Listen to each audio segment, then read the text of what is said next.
Santorum's suspension of his campaign, verbatim what I had said that the GOP was negotiating with him for, which was Santorum still has a valid role to play in the Republican Party.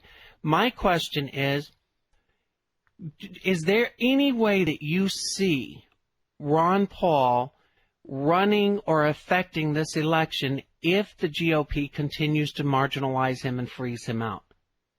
Well, Ron Paul's campaign is obviously about more than the November election in 2012. Ron Paul is about the long-term strategic outcome for the American people. He wants to see a restoration of individual freedom and liberty. He wants to see a restoration of our prosperity. He understands the criticality of controlling our borders and rebuilding that prosperity by bringing home manufacturing and capital that otherwise won't return to the United States, changing government fundamentally in a revolutionary way. There's nothing that we can do to persuade Romney and his current crop of supporters to change their views, open their arms, and embrace Ron Paul. And the majority of Americans are still going to listen to that mainstream. But I think we need to remember something that Trotsky, the Bolshevik, said. The revolution was always impossible until it happened. Well, it happened. And it's going to happen here, and Ron Paul will be vindicated. And we're coming up on the next commercial. When we come back, we'll pick up there. I do want to hear how people can get involved with Ron Paul and how they can get involved with what you're doing to keep this country safe. We'll be right back.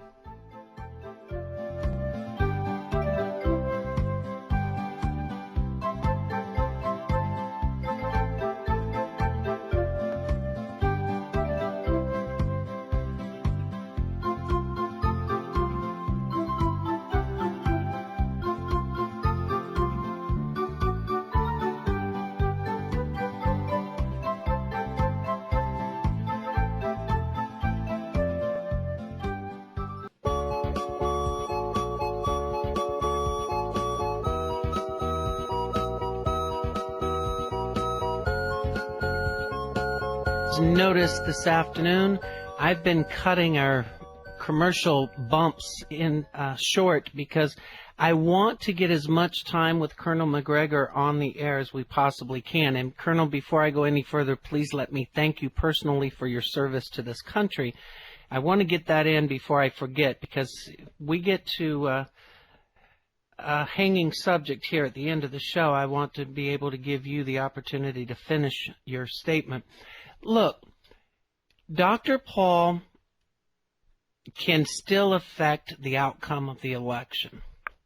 What would you tell people where to go as far as getting the correct information on where Dr. Paul stands, on what he has to say, and where can people go as far as finding information on veterans for Dr. Paul and information about you and what you're doing? Well, first of all, it's very simple to go in and you can use the Google function and simply type in on the internet Ron Paul for president. If you go to that site, and you're going to hear and you're going to see things that Ron Paul's actually said, which, as you pointed out earlier in the program, are often rather different from the way the media reports them. So I think that's very important to try and go to YouTube as well and just bring up Ron Paul, and you can listen to him. He's been very consistent over the years. He's talked about these issues again and again in terms of defense and economics. There's nothing radically different today from what he has said in the past. The second thing is that there's a gentleman named Zach Carter, Z-A-K, his last name is C-A-R-T-E-R, and Zach Carter is directing events on the national level for Veterans for Ron Paul. And again, if you just type in Veterans for Ron Paul, you'll bring up that information. Zach is doing a brilliant job, and what I would tell everybody is that if you've served in the military for any length of time, active, reserve, National Guard, makes no difference, Army, Navy, Air Force, Marine, Coast Guard, and you care about these issues, and you're concerned that we have squandered blood and treasure for over 10 years in these remote places that ultimately turned out not to count, and whose outcomes have been disastrous for American national interests, then I would urge you to sign up with the Veterans for Ron Paul, because he's the only candidate who is actively proposing a different national military strategy, one that says We are not going to attack other people unless we ourselves are attacked. And I think that's very important. No more unprovoked interventions or assaults on other people's countries. That seems very simple and straightforward, but that is absolutely in line with what Washington and Hamilton and others said. And on the economic level, Ron Paul is very close to Washington and Hamilton and Madison and their views in terms of what the United States should be in the world. He wants the United States to be the world's engine of prosperity. He wants to export what's good about the United States and our society and our way of life and our form of government, not at the point of a bayonet, which fails anyway, but through the use of economic strength by increasing everyone's prosperity as well as our own, through trading and interacting with the rest of the world, treating the rest of the world as an equal partner, not as a subordinate element to be bossed. These seem like revolutionary ideas. They're not.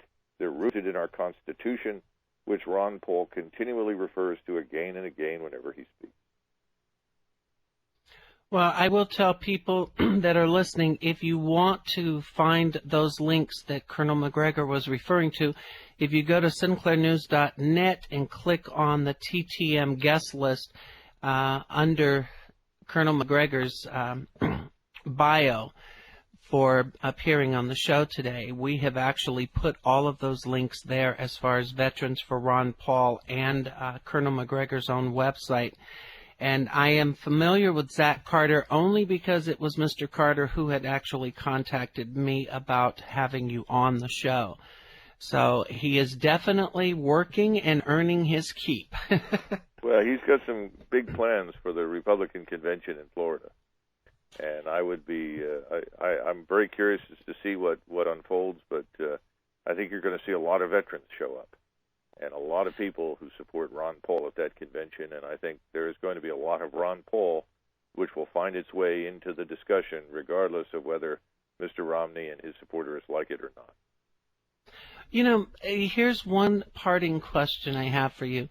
You're a gentleman who has been involved in probably the highest echelons of U.S. military decision-making.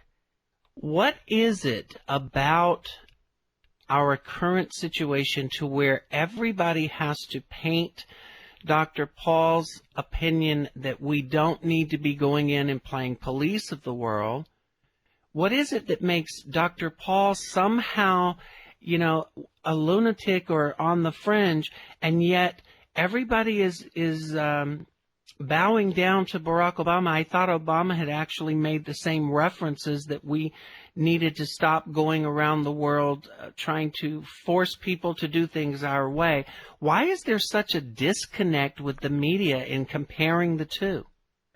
Well, I think that President Obama has from time to time said some of the right things, but as we all know, he did not act decisively after he became president to end these interventions.